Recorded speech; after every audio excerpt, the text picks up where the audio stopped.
The Tricky Fox. There was a fox that lived in the forest.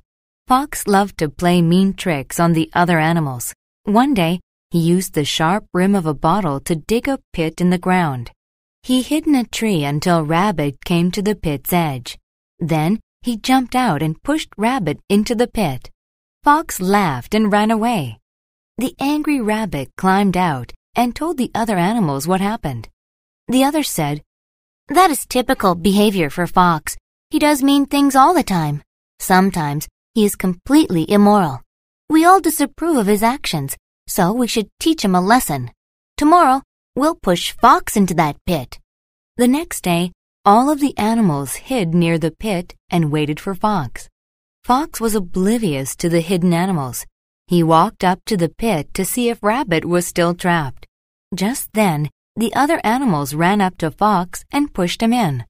All the animals laughed and cheered, except Fox, of course. Fox couldn't get out. The walls of the pit were covered in damp ivy. It was too slippery for him to climb out. He was utterly helpless. He moaned and began to weep. At last he saw Eagle watching him from her roost. He yelled, "Eagle, please help me. If I don't get out of here, I will perish."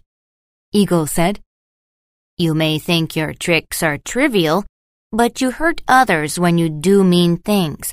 I'll help you if you promise to be nice." Fox said, "I promise." Eagle began her flight to the bottom of the pit. She picked up Fox with her beak and soared out of the pit.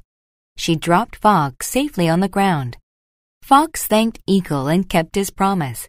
He was nice to the other animals. The animals even became fond of Fox, and the forest was a happy place.